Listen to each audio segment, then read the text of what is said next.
حي على الفلاح.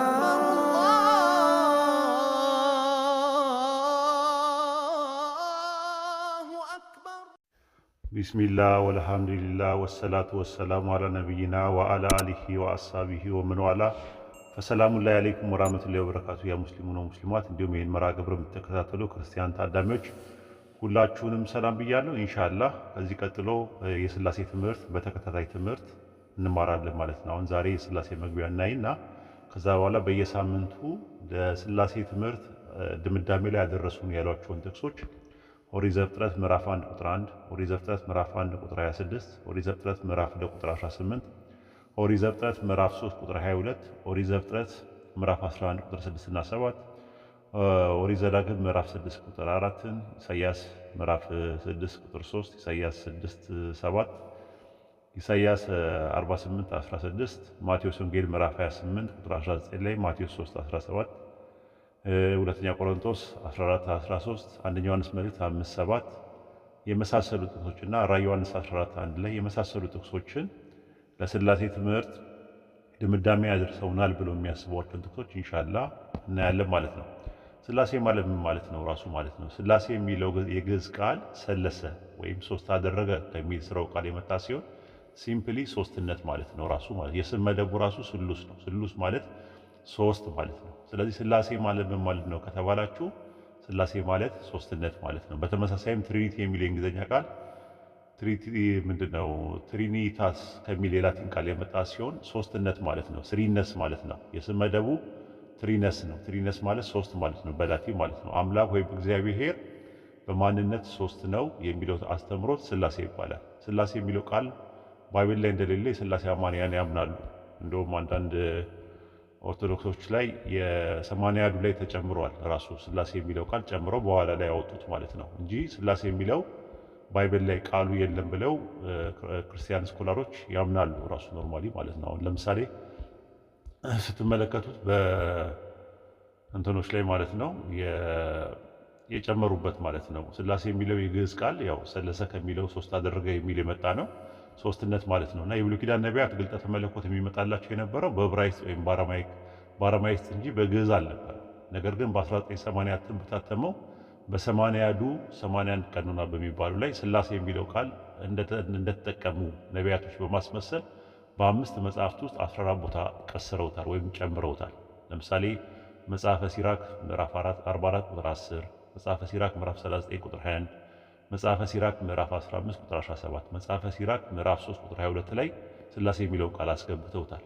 መጽሐፈ ጥበብ ምዕራፍ 17 ቁጥር 10፣ መጽሐፈ ጥበብ ምዕራፍ 6 ቁጥር 10፣ እንደገና ደግሞ ሶስተኛው መጽሐፈ ዮዲት የሚባለው ላይ ምዕራፍ 11 ቁጥር 19 ላይ፣ መጽሐፈ ዕዝራ ሱቱኤል የሚባለው ላይ ደግሞ ምዕራፍ 12 ቁጥር 48፣ ምዕራፍ 4 ቁጥር 5 ላይ፣ መጽሐፈ ሄኖክ ላይ ደግሞ ምዕራፍ 38 ቁጥር 10፣ ምዕራፍ 17 ቁጥር 17፣ ምዕራፍ 13 ቁጥር 14 ላይ፣ ምዕራፍ 6 ቁጥር 24 ላይ፣ ምዕራፍ 5 ቁጥር 38 ላይ ተጠቅመዋል ማለት ነው። ለምን ያክል አንዱን እንመልከተው። መጽሐፈ ሲራክ ምዕራፍ 3 ቁጥር 22 ላይ ምዕራፍ 3 ቁጥር 22 ላይ ሥላሴ ከሰው ይልቅ የገለጡልን ሚስጥር የለምና ከግብር ገብተ ባህሬ ሥላሴን አትመራመር ይላል። አምስቱ መጽሐፍ ውስጥ ያለው ንግግር ተናገሩ የተባሉ ነቢያት የተናገሩበት ቋንቋ በስነ መሰረት ኦሪጂን ስለሌለ እውነታውን ማመሳከር ባይቻልም ቅሉ ግን ግዕዙ ላይ በአምስቱ መጽሐፍ ውስጥ 14 ቦታ ላይ ሥላሴ የሚል ቃል ራሱ የለም። ይህን የተረዱ ሰዎች በ2000 እትም ላይ በታተመው በ81 ቀኖና ውስጥ የቀሰሩትን ቅሰራ አሽቀንጥረው ነው ያወጡት። ለምን ያክል መጽሐፈ ሲራክ ምዕራፍ 3 ቁጥር 22 ላይ አሁን ያነበብኩትን እዩት። አላስፈላጊ ስራዎች አትመራመር ከሰዎች ይልቅ ለአንተ እጅግ ተገልጧልና ያለ። ስለዚህ ሥላሴ የሚለው ቃል ባይብል ላይ የለም ለሚለው እውነታ ሐቁን በመግለጥ ሲቀስሩ የነበሩ ሥላሴ ቅሰራ በዚህ መልኩ ተጋልጧል ማለት ነው። እና ሥላሴ የሚለው ቃል አለ ብለው ኦርቶዶክሶች የሚሉት በ1980 ላይ የተጨመረውን ነው። በኋላ ላይ አውጥተዋል። ግዕዙም እንደዛ አይልም ራሱ ማለት ነው። ለማንኛውም የሥላሴ አማንያን ሥላሴ የሚለው ቃል ባይብል ላይ አለ ብለው አያምኑም። ግን ቃሉ የወከለው ሐሳብ ባይብል ላይ አለ የሚል ስውት ሙግት አላቸው። ከኛ ደግሞ ከዛ በተቃራኒው የሥላሴ እሳቤ ሽታው እንኳን ባይብል ላይ የለም ብለን ክፉኛ እንሞግታለን ማለት ነው። በስነ ኑባሬ ጥናት ወይም በኦንቶሎጂ ሁለት ሐሳቦች አሉ እንደምታውቁት ማለት ነው። አንደኛው ምንነት ሲሆን ሁለተኛው ማንነት ነው። ይሄ በግሪክ ኦሲያ የሚባለው ነገር ህላዌ ወይም ምንነት ይባላል።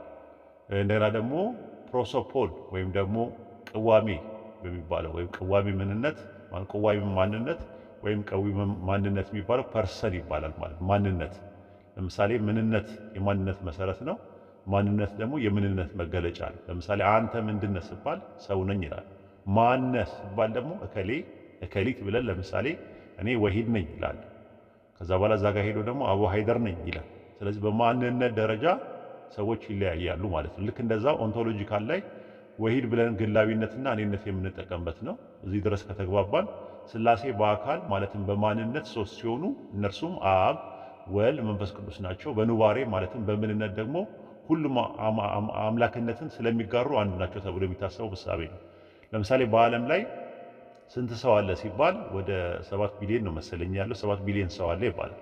ስንት የሚለው ምንን ታሳቢና ዋቢ ያደረገ ነው?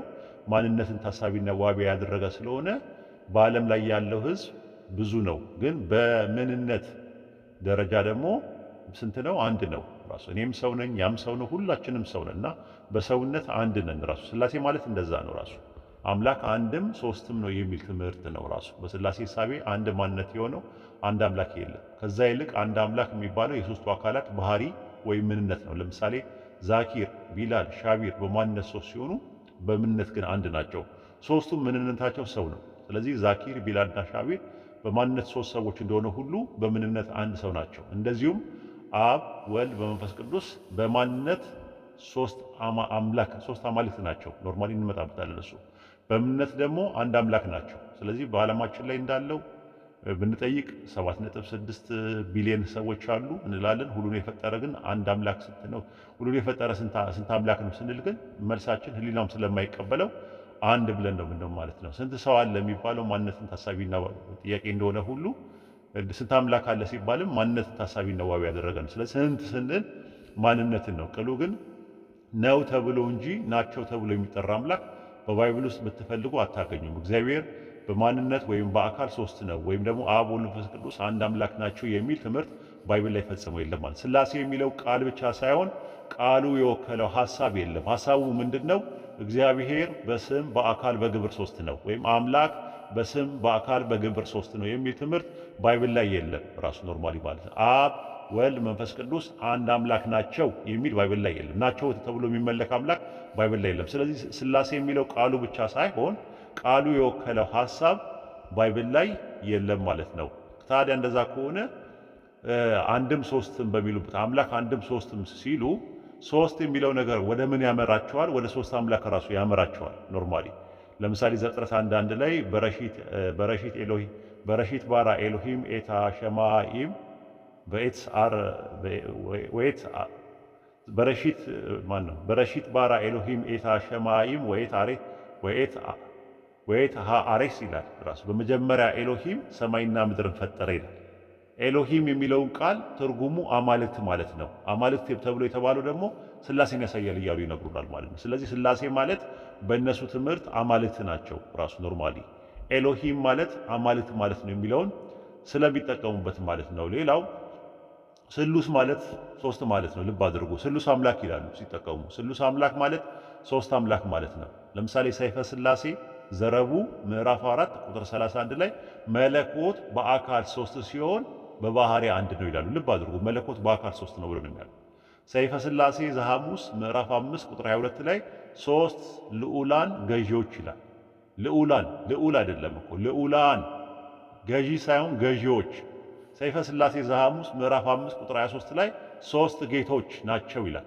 ልብ አድርጉ። ሶስት ጌቶች አጋዕዝተ ዓለም ሥላሴ ዓለምን የሚገዙ ጌቶች ተብለዋል። ሰይፈ ሥላሴ ዘረቡ ምዕራፍ 4 ቁጥር 54 ላይ እነዚህ ገዢዎች በገጽ ሶስት በፈቃድ አንድ ናቸዋል። ገዢዎች። ሰይፈ ሥላሴ ዘረቡ ምዕራፍ 4 ቁጥር 21 ላይ እግዚአብሔር ሶስት ሲሆን አንድ ሲሆን ሶስት የሚሆን እርሱ አንድ ቅዱስ ነው ይላል። እግዚአብሔር ሶስት ሲሆን እግዚአብሔር የሚለው አምላክ የሚለውን የሚወክል ነው። በነገራችን በእንግሊዝኛ ጋድ የሚል ነው። አምላክ ሶስት ሲሆን አንድ ሲሆን ሶስት ይላል ራሱ ማለት ነው። እና እንዲህ አይነት ነገሮች ትምህርቶች አሉ ራሱ በሥላሴ ትምህርት ውስጥ ማለት ነው። እና ባለ ሶስት ፊት ናቸው ራሱ ኖርማሊ። ፕሮሶፖ ማለት ፊት ማለት ነው ራሱ ቃል በቃል ሲተረጎም ማለት ነው። ለምሳሌ ማቴዎስ 18:10 ላይ የአባቴን ፊት ያያሉ ሲል ፊት ለሚለው ቃል የገባው ቃል ፕሮሶፖል ነው። ራእይ 22:3 ላይ ባሪያዎቹ ፊቱን ያያሉ ለሚልበት ቃል የተጠቀመው ፕሮሶፖን ነው። ራሱ ፕሮሶፖን ማለት ፐርሰን የሚለው ቃል ከዛ ነው የመጣው። 3 ፊት ባለ 3 ፊቶች ማለት ነው። ዘጸአት 33:20 ላይ ሰው ፊቴን አይቶ ፊቴን ማየት ማንም አይቻለውም አለ። እዚህ ጋር የተጠቀመበት ቃል ፕሮሶፖን ነው። ሲንጉላር ነው። ራሱ አንድ ፐርሰን ነው። ራሱ አንዱ አምላክ ማለት ነው ያለው ማለት ነው። ማቴዎስ ወንጌል ምዕራፍ 26 ቁጥር 39 ላይ ጥቂት ወደፊት እልፍ ብሎ በፊቱ ወደቀ ይላል። ስለዚህ ኢየሱስ የራሱ ነው ፕሮሶፖን አለው ማለት ነው።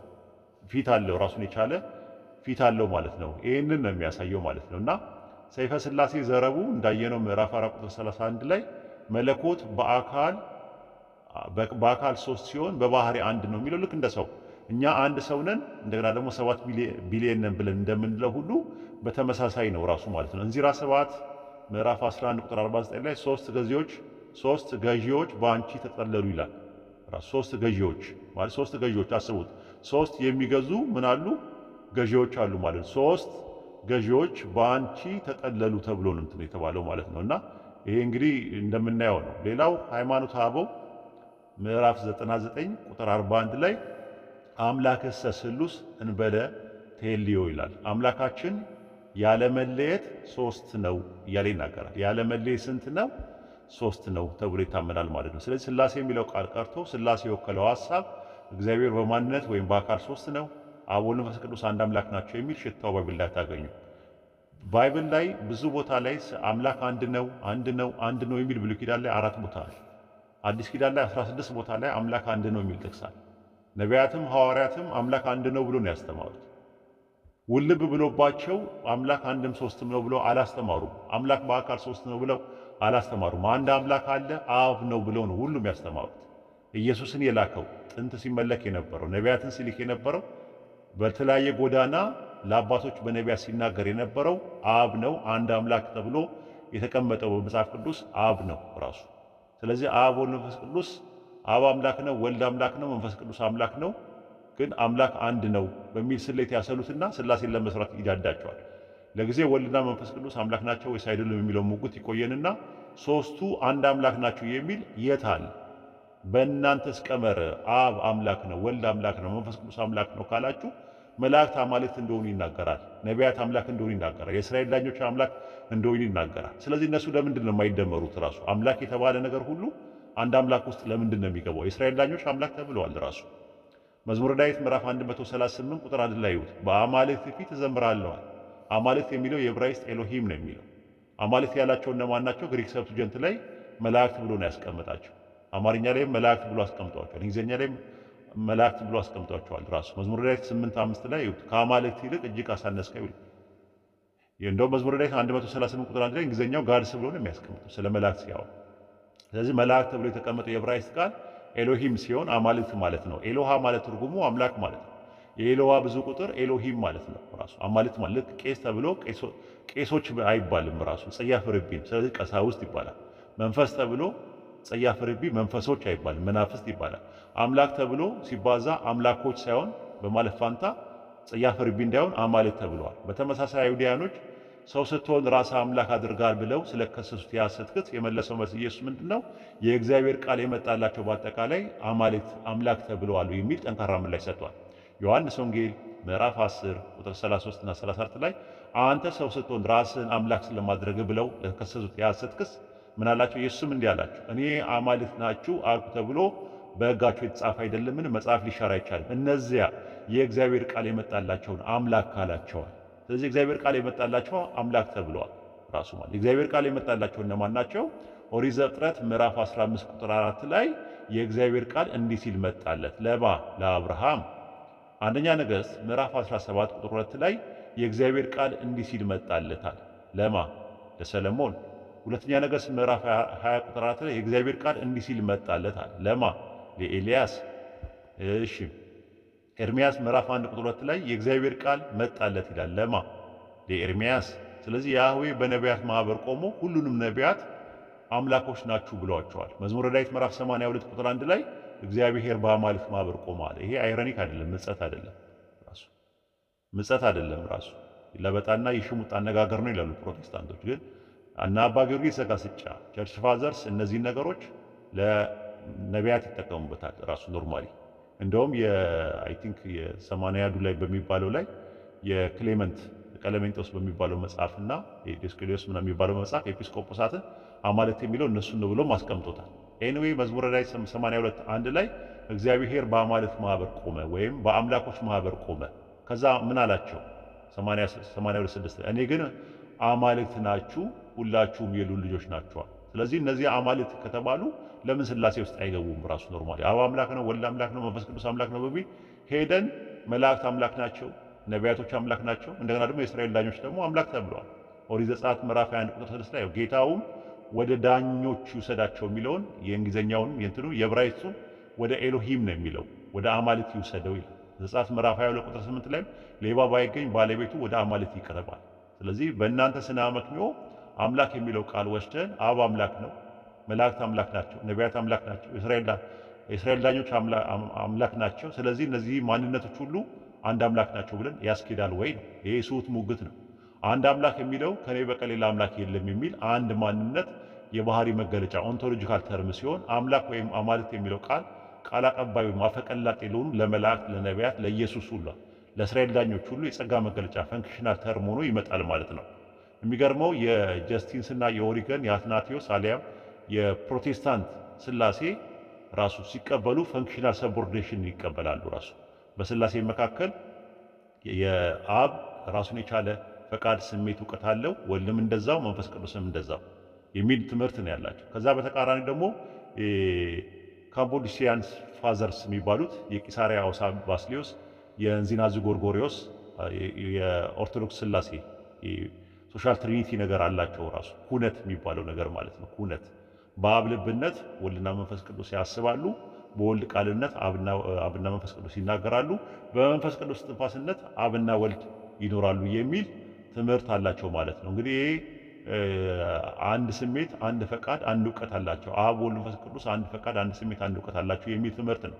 በመካከላቸው ደግሞ መገዛዛት የሚባል ነገር ፈንክሽናል ሰቦርዲኔሽን የሚባል ትምህርት የለም ነው። በነገራችን ላይ ፈንክሽናል ሰቦርዲኔሽንን ያስተማረው እናንተን ያለው ማን ነው? አርጌንስ ነው ራሱ በእንግሊዝኛ ኦሪገን የምንለው እሱ ነው ያስተማረው። አይ ቲንክ በጉባኤ ደረጃ የቤተክርስቲያን ራሱ ተወግዟል። ራሱ ትምህርቱ አይ ቲንክ 6ኛው ይሁን 7ኛው ጉባኤ ላይ የእሱ ትምህርት ራሱ ተወግዟል ማለት ነው። ስለዚህ ስላሴ ሰው በማመኑ የሚድንበት በመካዱ የሚጠፋበት ትምህርት ቢሆን ኖሮ በግልጽ ባይብል ላይ በግልጽና በማያሻማ መልኩ ይቀመጥ ነበር ማለት ነው። እና አለመቀመጡ በራሱ የሚያሳየው ምንድን ነው? ይሄንን ነገር ነው የሚያሳየው ማለት ነው። ኢንሻአላህ በቀጣይ ሳምንት ስለ ተውሂድ በባይብልና በቁርአን ያለውን ነገር እንደ መግቢያ ነገር እናደርግና ኢንሻአላህ ለስላሴ ትምህርት ድምዳሜ ላይ ያደረሱን የሚሏቸውን ትምህርቶች ቀስ እያልን ጥርስና ምላሱን እየነቀስንና እያደማን እንመለከታለን። ለዛሬ በዚህ ቃል ወሰላሙ አለይኩም ወራህመቱላሂ ወበረካቱ።